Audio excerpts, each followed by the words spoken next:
Il y a 15 jours, on a commencé l'histoire de la Samaritaine. Vous pouvez la retrouver sur le site internet si vous voulez, elle a été enregistrée. Et j'en profite pour dire un grand bonjour à nos amis d'Aix-en-Provence. On espère que c'est un jour, c'est nous qui bénéficierons de vos dons. En tout cas, on s'associe pleinement à vous et toutes nos prières vous accompagnent. Première partie, vous la retrouvez sur le site internet. On avait vu il y a 15 jours à quel point Jésus avait besoin de la Samaritaine. Vous vous rappelez, on n'avait pas un Jésus qui tend un piège, on a un Jésus qui a soif d'une eau purement terrestre, et qui regarde cette Samaritaine pour ce qu'elle est et ce qu'elle peut lui apporter. Ce qui change le regard qu'on peut avoir sur elle. Et qui lui demande tout simplement « donne-moi à boire ». On avait vu toute l'opposition qui existait avec les Samaritains et la position du temple, et je dois vous demander pardon, parce que j'ai fait une erreur. Puisqu'en 129 avant Jésus-Christ, le temple que les Samaritains ont construit a été détruit par les Juifs. Ce qui fait que le temple Jésus, le temple des Samaritains, le fameux, n'est pas présent. Donc c'est simplement pour rectifier une information que je vous avais donnée, sur laquelle j'étais un peu flou il y a 15 jours, et qu'on va voir, peut-être jouer dans ce que nous allons dire maintenant. Je vous invite à reprendre tout simplement la lecture pour réécouter le texte. On le trouve dans Jean 4.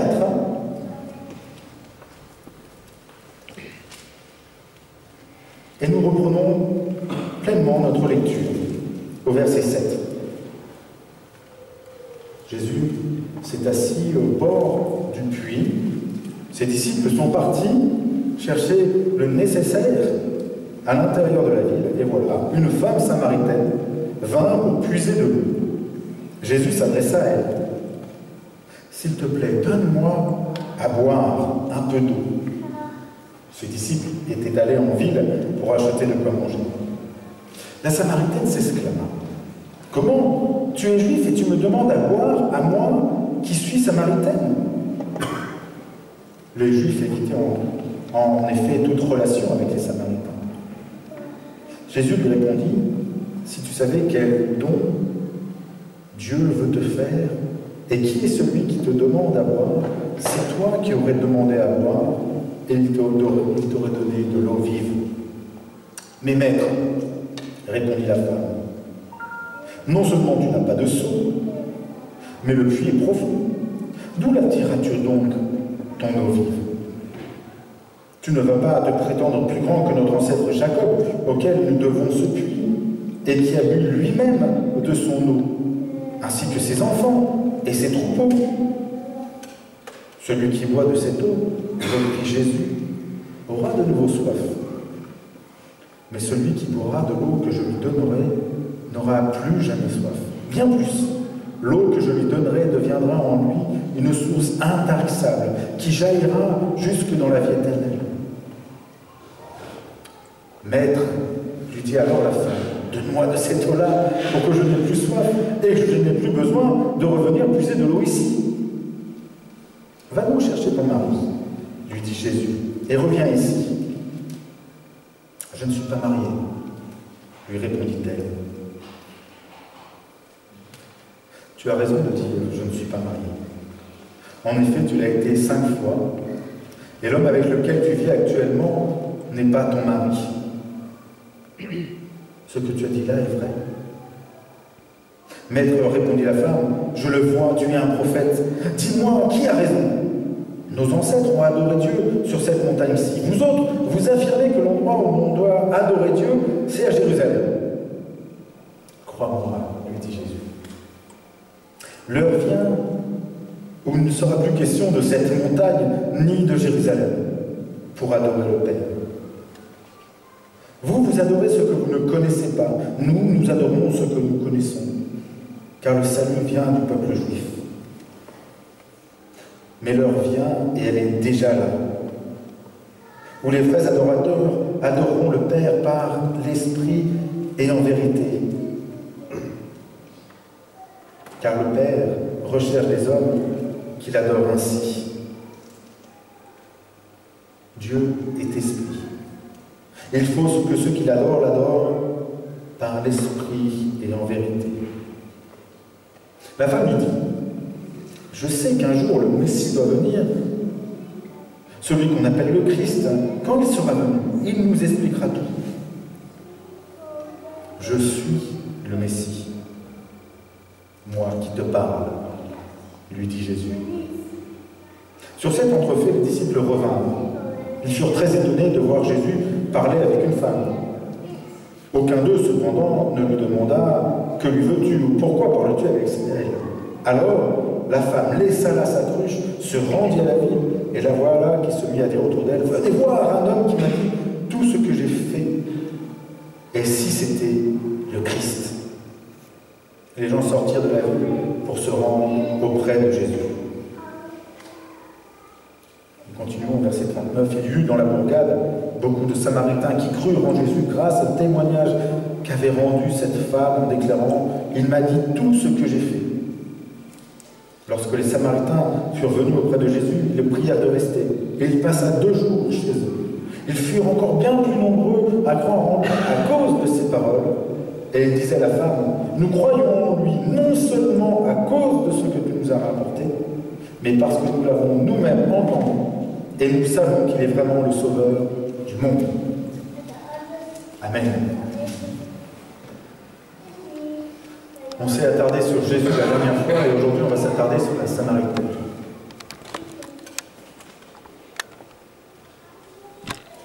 Cinq maris. Et l'homme avec lequel elle ne vit pas n'est pas son mari. Alors c'est vrai que si on regarde ça avec notre regard d'aujourd'hui, on pourrait se dire cette femme elle est volage. On se remet un petit peu dans le contexte de l'époque. Que ce soit chez les Juifs ou chez les Romains. Et on n'a aucune preuve que chez les Samaritains, ça se passe autrement. Bien au contraire, avec la petite communauté de Samaritains modernes qu'on a aujourd'hui, on a plutôt quelque chose de très très proche de ce qui se passait à l'époque. Une femme ne choisit pas de se remarier, voire même de se marier. Il n'y a rien de volage chez cette femme. Il n'y a rien chez cette Samaritaine qui aille dans un mauvais sens.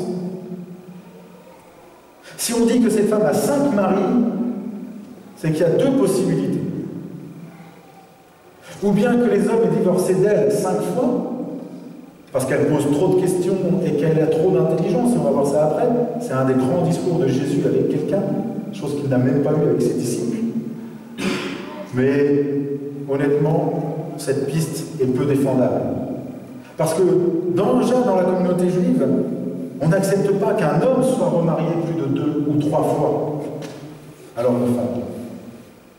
Ou bien tout simplement parce que la loi du Lévirat sévit. Vous connaissez cette loi? Et on sait que les Samaritains sont attachés à respecter scrupuleusement les 5 premiers livres de la loi. Mais pour eux, la Bible s'arrête avec la Torah. La loi du Lévirat, c'est tout simplement cette loi qui dit que si le propriétaire d'une femme, le mari d'une femme, si vous préférez, meurt, il faut que son frère l'épouse. Et si celui-ci meurt, encore une fois, il faut que son frère encore l'épouse. C'est pas réjouissant pour les femmes. Mais c'est en même temps grâce à cette loi que Ruth, vous vous rappelez de Ruth, va être intégrée au peuple d'Israël. C'est aussi à cause de cette loi que Jésus-Christ, face aux Sadducéens, ne va pas tomber dans leur piège quand ils leur disent « Mais de qui cette femme sera le mari, elle qui a été mariée 7 fois, du frère, du frère, du frère et du frère et du frère, à cause de la loi du Lévirat, lorsqu'ils seront au ciel ?» Jésus qui répond « Vous n'avez rien compris. » Si cette femme a été mariée 5 fois, c'est où qu'elle a été divorcée? C'est contre son gré, parce qu'on ne lui demande pas son avis. 5 fois, ou tout simplement ce que je crois le plus plausible, qu'elle est veuve 5 fois. Je ne suis pas face à une femme à la vie débridée, je suis face à une femme à la vie brisée. Car que ce soit la situation du divorce, des hommes qui la rejettent et la rejettent et la rejettent, ou que ce soit à cause du deuil, cette femme n'a aucune identité. Rappelez-vous, au temps de Jésus, Le seul moyen pour une femme d'exister, c'est d'être la propriété d'un homme. Je suis la propriété de mon père, et ensuite je deviens la propriété de mon mari. Si mon mari meurt, je ne suis plus rien. Raison pour laquelle la loi du Lévirin est une loi extraordinaire de liberté dans ce contexte. Car au lieu de laisser une femme dans la rue avec comme seul moyen de subsistance ce qu'elle trouvera si les gens veulent bien lui lancer une pièce, on lui permet de rester dans la famille par le mariage. C'est la situation de cette Samaritaine. Une femme brisée par la vie. Alors pourquoi le dernier homme avec lequel elle vit n'est pas mariée avec elle? Là, c'est des spéculations. Mais personnellement, si je ne suis pas un frère et que cette femme, je l'aime, ou même si je suis un frère, je me dis que si je l'épouse, les 5 amants sont morts, et sans être superstitieux, j'ai pas envie d'être le 6e. Ne me dites pas que vous n'avez jamais des petites pensées superstitieuses. Je dois reconnaître que j'en ai quelques-unes. Je les rejette, je demande pardon au Seigneur. Bien mon frère. Il n'empêche, une femme dont les 5 maris sont morts, ou dont les 5 maris ont déjà divorcé d'elle, si je suis avec elle, je n'ai pas envie de subir le même sort. Elle-même n'a pas envie de revivre la même chose. Mais je ne rentrerai pas sur la raison pour laquelle elle n'est pas mariée. Parce que vous savez quoi? Jésus s'en moque. Alors je m'en moque aussi.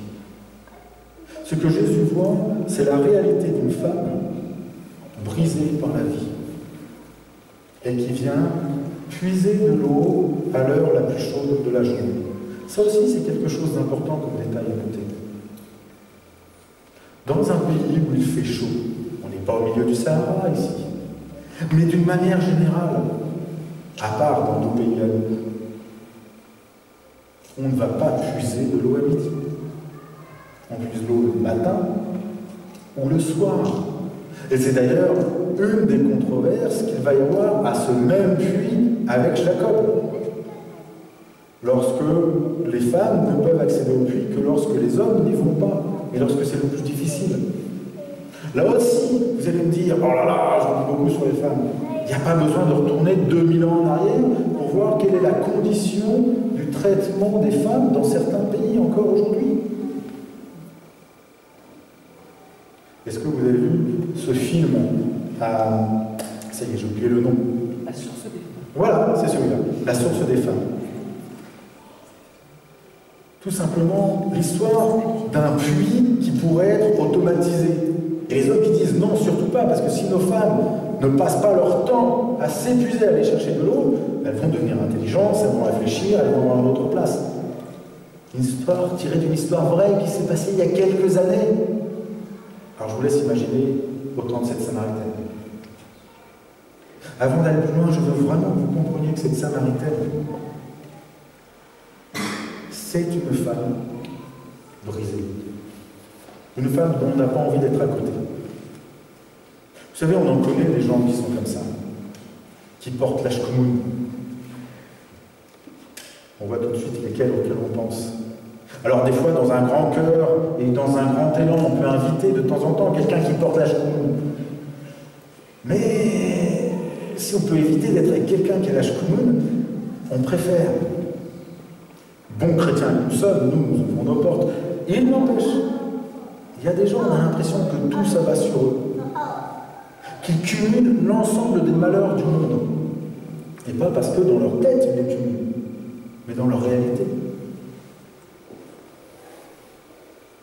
La Samaritaine fait partie de ces femmes qui a tout sauf une vie facile. Bien plus que cela, elle a une vie qui l'amène à être rejetée par ses propres pères, par les gens de son village.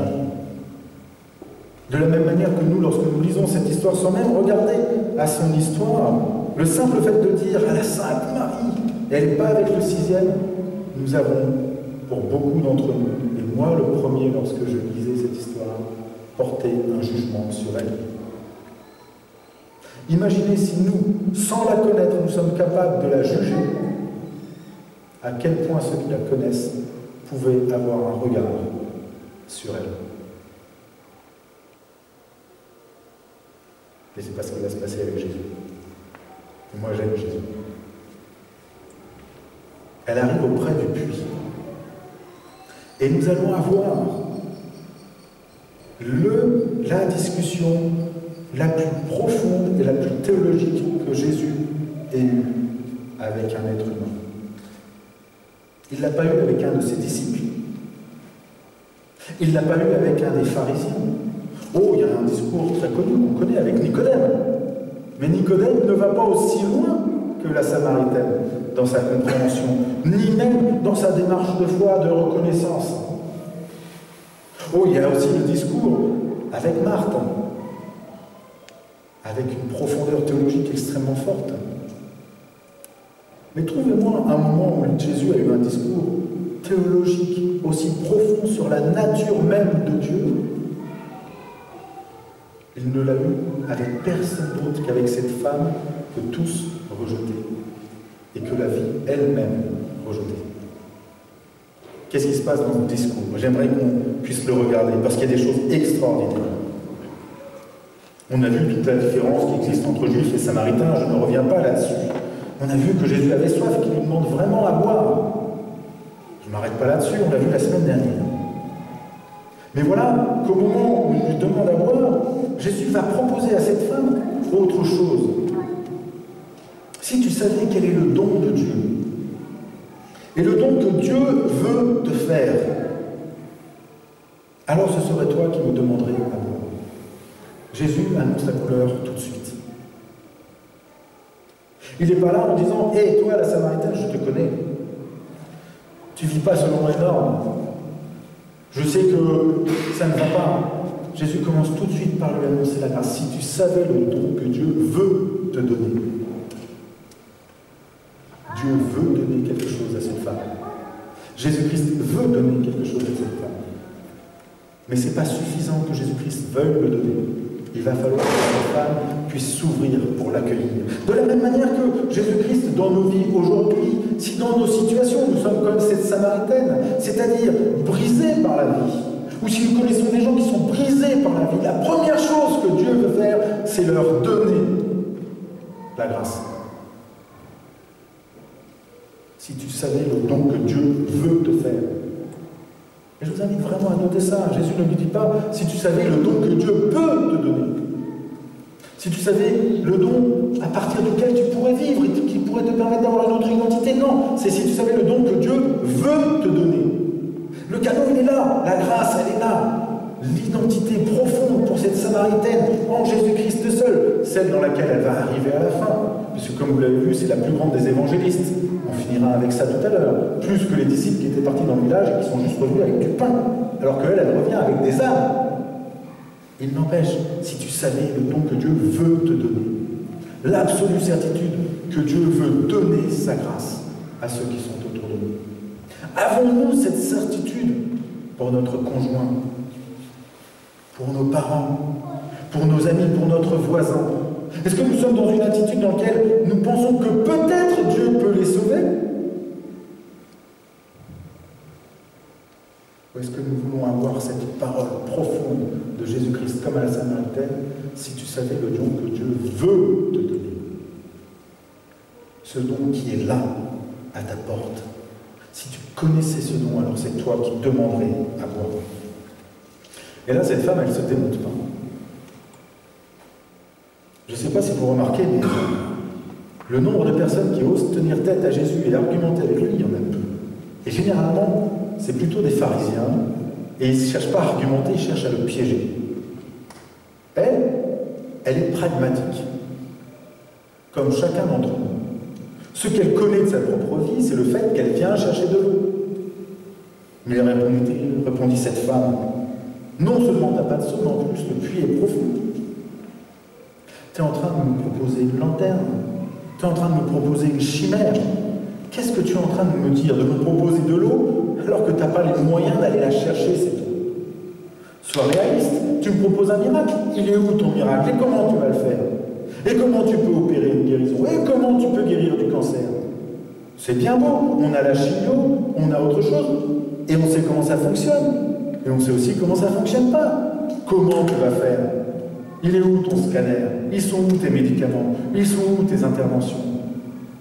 Comment tu vas pouvoir opérer dans ma réalité pour que je puisse voir?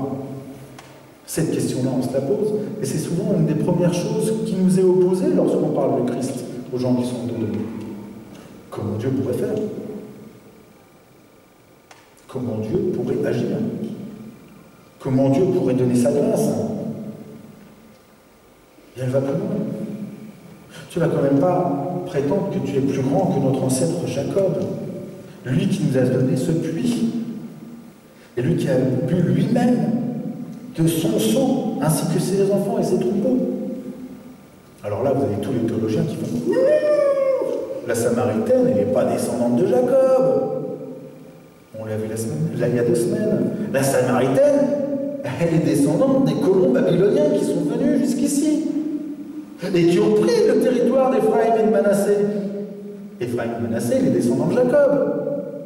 Moi, j'aurais très bien pu voir Jésus lui dire « Oh là, attends, on va rectifier, ta conception de l'histoire, elle est quand même un peu fausse. On va remettre les choses à leur place. Cette terre, t'es venu la prendre après. Parce que le peuple d'Israël, il a été déporté à Babylone. Et qu'on vous a envoyé pour le repeupler. Ça aurait été juste de la part de Jésus. C'est ce que Jésus répond? Pas du tout. Parce que s'il avait répondu ça, la Samaritaine aurait dit oui. Mais le grand-père de mon grand-père de mon grand-père a épousé une des filles qui était restée ici. Et c'est d'ailleurs pour ça qu'on est resté et qu'on a voulu rester fidèles à leur premier engagement, à la Torah. Faisons de nous des juifs plus juifs que les juifs qui ne sont pas revenus et qui se sont montés contre la construction du temple. Et d'ailleurs, quand on a voulu construire ce temple avec vous, quand vous êtes revenus de Babylone, vous n'avez pas voulu de nous, vous nous avez exclus, on a dû construire le nôtre. Et ensuite, vous avez détruit notre temple. Comme ça, je rebouche sur mon erreur il y a 2 semaines, d'accord? Donc tout simplement, vous avez vu? On aurait pu avoir un argument comme ça. Enfin, moi, j'aurais adoré avoir un argument comme ça avec Jésus. C'est pas ce que Jésus fait. Jésus aurait pu la confronter au fait qu'elle se trompe, qu'elle est dans l'erreur, que ce n'est pas juste. Non, Jésus revient, celui qui boit de cette eau. Il ne s'arrête même pas sur l'erreur théologique, l'erreur d'histoire fondamentale sur laquelle ces femmes font sa vie. Il revient sur la grâce et le cadeau que Dieu veut lui faire. Il revient sur la grâce seule. Celui qui boit de cette eau n'a plus jamais soif. Que m'importe ce que tu crois et comment tu le crois. Que m'importe comment tu es amené à le croire. Ce qui est important, c'est ce cadeau que je veux t'offrir. Ce cadeau que Dieu veut te donner. Ce qui est important, c'est que de cette eau, tu n'auras plus jamais soif. Il prend un contre-pied, cette femme. Comme il nous prend un contre-pied avec tous nos arguments qui pourraient justifier que nous ne méritons pas d'être sauvés, qui faisons que nous ne comprenons pas, que Dieu peut agir dans nos vies et peut nous guérir, peut complètement transformer nos vies et nous offrir la grâce. Il vient à contre-pied et il revient sur celui qui boit de cette eau n'aura plus jamais soif, celui qui saisit cette grâce n'aura plus jamais soif. Qu'importe ce que tu crois et ce que tu croyais, ma grâce seule et ma grâce suffisante. Et là, la Samaritaine, elle commence à comprendre. Et regardez comment son discours change net. Il lui dit alors la femme, donne-moi de cette eau. Elle reste dans son univers.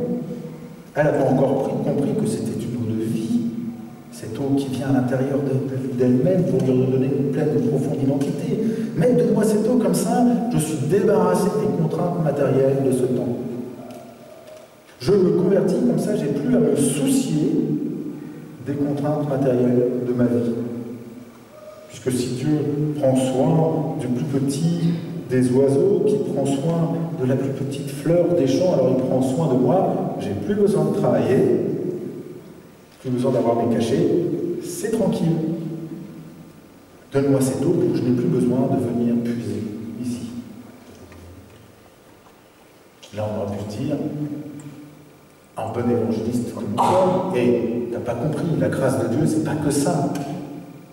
La grâce de Dieu, c'est pour un renouvellement profond à l'intérieur de toi. La grâce de Dieu, c'est pour guérir la blessure de ton cœur. La grâce de Dieu, c'est pour te permettre de savoir qui tu es. Ne cherche pas à instrumentaliser ou à matérialiser sa grâce et ses bénédictions. Non. Encore une fois, Jésus ne va pas dans le sens de cette femme. Ne va pas dans le sens de ce comment nous voulons utiliser ou instrumentaliser la grâce. On a vu ça la semaine dernière avec Ananias et Saphira. D'accord? Non. Elle va lui dire cette phrase extrêmement surprenante. Va donc chercher ton mari. Elle revient ici. C'est vache de la part de Jésus. Ou c'est bien vu. On peut le voir de deux manières. Ou bien Jésus qui tend un piège. Mais je ne crois pas en ce Jésus qui tend des pièges. Ou bien on a un Jésus qui va mettre le doigt exactement là où il a besoin, là où la Samaritaine a besoin de cette vie. Encore une fois, rappelez-vous, une femme n'existe que parce qu'elle est la propriété de son père ou de son mari. C'est-à-dire, celui qui dit qui elle est, c'est son mari. Va donc chercher ton mari. Dans cette phrase, Jésus-Christ ne n'est pas là pour l'enfoncer, mais tout simplement pour faire manifester en elle qu'elle a besoin de savoir qui elle est. Qui es-tu? Va chercher ton mari. Si cette femme avait voulu rester dans un rapport purement matérialiste, elle aurait été chercher le sixième, avec lequel elle n'est pas mariée, en lui disant, écoute, viens là, il y a peut-être un prophète dans les parages, tu dis que tu es mon mari et tout passe bien. Non, à ce moment-là, la femme, elle est touchée au plus profond de sa vérité. Et j'insiste sur cette notion, elle est touchée au plus profond de sa vérité. Et elle va devoir dire sa vérité à Jésus-Christ. Parce que le seul moyen de recevoir la grâce qui nous est offerte, c'est d'ouvrir notre vérité au Christ. Je ne suis pas mariée, répondit-elle. Je ne peux pas aller plus loin. C'est vrai, dit Jésus, tu n'es pas marié. Tu as été marié 5 fois. Et l'homme avec lequel tu vis aujourd'hui n'est pas ton mari. Ce que tu dis là est la vérité dans le texte grec. Vous le soulignez parce que vous vous rappelez qu'à la fin du texte, on nous dit d'adorer Dieu en esprit et en vérité. Et dans le texte, on nous parle de la vérité. Il n'y a qu'un seul moment où la vérité va être dite, c'est quand cette femme est capable de te dire sa vérité. Non pas dire je peux te suivre, non pas dire je suis grande, non pas dire je suis parfaite, non pas dire j'ai besoin d'être parfaite, mais quand elle dit sa vérité, c'est-à-dire je ne suis pas mariée. Je reviendrai dessus. Et c'est ça qui va toucher cette femme. Jésus qui est capable de voir sa vérité. Non pas la vérité que les hommes ont besoin de voir. Non pas la vérité que j'ai besoin de montrer aux autres pour pouvoir tenir ma place de pasteur, ma place de mari, ma place d'ami. Parce que nous jouons souvent des rôles. Lequel d'entre nous ne joue pas un rôle? La grâce vient nous toucher lorsque nous sommes en vérité. Là où nous sommes, au plus profond de ce que nous sommes, au plus profond de notre histoire, de notre identité. Elle est là, la vérité dans laquelle tout se joue pour la Samaritaine. Elle est là, la vérité dans laquelle tout se joue pour chacun d'entre nous. Non pas dans la manière dont nous louons Dieu, dont nous adorons Dieu, non pas dans la forme que cela prend, mais dans la vérité dans laquelle nous venons à Dieu. Et venir à Dieu en vérité, c'est venir comme je suis. Tel que je suis. Maître, répondit cette femme, je le vois, tu es un prophète. Le terme qui est employé ici est extraordinaire parce que c'est le même terme qui est employé pour Jean à Patmos. C'est le même terme qui est employé pour Ésaïe lorsqu'il a sa vision. Je le vois, c'est pas simplement je vois, c'est je le perçois, je le ressens, je reçois comme une révélation profonde. Tu es un prophète. Je reçois tout à coup que dans ma vie, il y a une réalité qui me dépasse. Mais alors maintenant, si tu es un prophète, il faut que tu viennes répondre à cette problématique majeure qui est la division qui existe entre ceux qui veulent t'adorer. Et là, la Samaritaine est extraordinaire parce que nous avons exactement la raison pour laquelle les gens ne sont pas chrétiens. Je ne sais pas si vous avez remarqué autour de vous, vos amis qui sont là, ils vous disent, d'une manière globale, si je devais choisir ma religion, je serais protestant, mais en même temps, il y a tellement de divisions entre les protestants, les catholiques, les évangéliques, etc., qu'on s'y perd. Alors voilà, c'est exactement ce que dit cette femme. Moi, je veux bien reconnaître en toi un prophète, je veux bien reconnaître que Jésus-Christ est un sauveur, je veux bien reconnaître qu'il y a quelque chose de sensé, il y a quelque chose qui touche à l'identité, qui touche à mon être profond dans la rencontre du Christ. Mais il y a tellement de divisions que ça peut être que faux.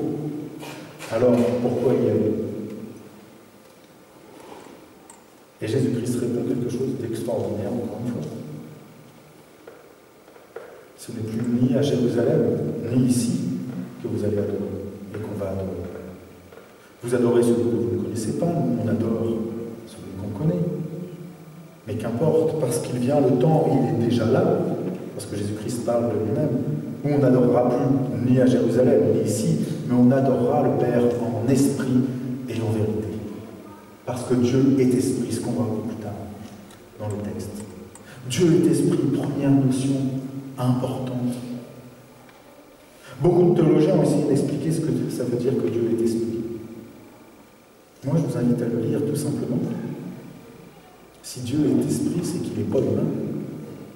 Si Dieu est esprit, c'est que je ne peux pas le mettre en boîte. Si Dieu est esprit, c'est que je ne peux pas l'enfermer dans un lieu, dans un espace, ou dans une croyance, ou dans une religion. Si Dieu est esprit, c'est qu'il est ce souffle de vie qui donne la vie, celui qu'on trouve dans le tohu-bohu et qui passe au-dessus des eaux, et qui est hors de la création. Si Dieu est esprit, je ne peux pas le mettre dans une boîte, et cela me ramène à ce que je suis, une créature qui ne peut pas définir Dieu et qui ne peut vivre en relation avec Dieu que par la grâce qu'il me donne. Et comment je reste en relation avec cette grâce qu'il me donne? Tout simplement parce que Dieu est esprit et que je le loue en vérité. On a vu déjà la piste de compréhension sur cette vérité. Encore une fois, les théologiens ont essayé de définir ce qu'était la vérité. Jésus-Christ est la vérité.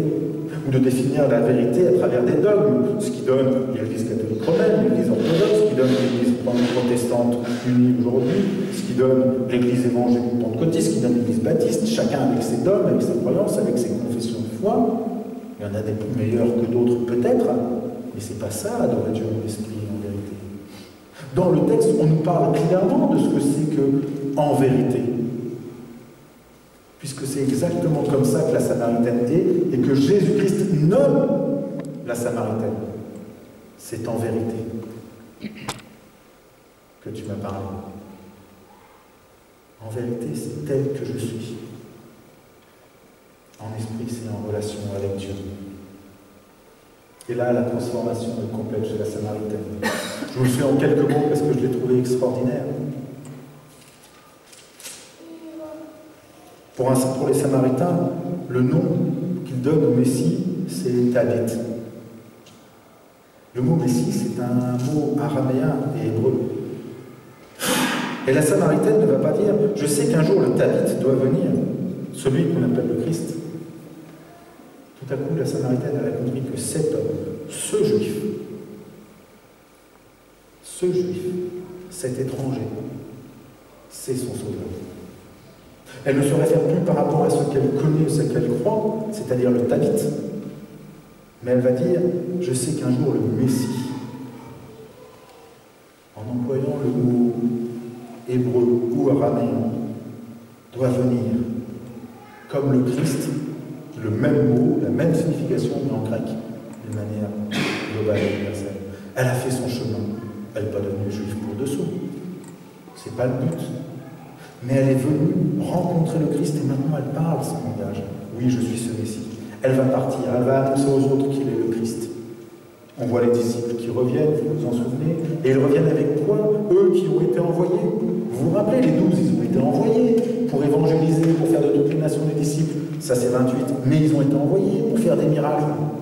Ils ont été dans cette ville de Samarie, et ils ne reviennent qu'avec du pain, qu'avec une nourriture charnelle. Comme souvent, nous, les chrétiens, nous allons dans le monde, et la seule chose que nous ramenons de ce monde, c'est déjà pas mal, c'est du pain.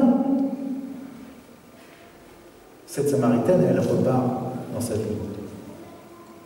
Et elle ne va pas ramener du pain, elle va ramener du pain de vie. Elle va ramener des âmes, elle va ramener des hommes qui vont venir simplement parce que ce Jésus-Christ l'a vu en vérité. Parce qu'elle a été connue comme personne ne l'a connue. Alors, cela va toucher le cœur des hommes, des femmes de Samarie, qui vont se tourner vers le Seigneur, qui vont venir voir le Christ, c'est ce qu'on voit à la fin de l'histoire, et qui vont croire à la fois à cause de ce qu'elle a rapporté, et à la fois à cause de ce que Christ a rapporté. Aujourd'hui, nous avons trois positions que nous pouvons prendre face à cette histoire. Ou bien on se prend pour Jésus. On peut essayer, mais ce n'est pas dit qu'on y arrive. Ou bien on se prend pour les disciples, ceux qui ont été appelés, ceux qui ont été élus, ceux qui ont eu le privilège de marcher avec Jésus, ceux qui vont faire de grandes choses plus tard. Mais on revient juste avec du pain. Ou bien on peut avoir cette position d'humilité et de dialogue en profondeur, comme la Samaritaine. C'est-à-dire d'oser être touché par Jésus-Christ en vérité dans notre vie. Avec un regard que Jésus-Christ a sur nous, qui n'est pas ce regard que le monde a. Il n'y a aucun moment dans lequel le Christ juge cette Samaritaine. Il n'y a aucun moment dans lequel le Christ demande à cette Samaritaine de changer ou de ne pas changer. Cette Samaritaine va le faire naturellement comme une conséquence de cette transformation, parce qu'elle a été touchée en vérité.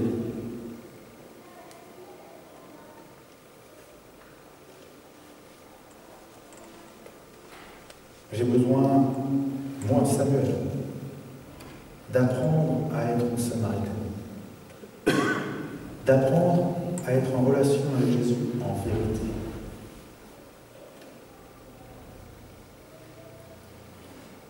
Parce que c'est en vérité que l'eau vive viendra déborder en chacun d'entre nous. Prends du temps aujourd'hui, cette semaine, pour être en vérité au bord du puits, avec ce Maître qui veut t'offrir ce don de Dieu, qui est sa grâce. Amen.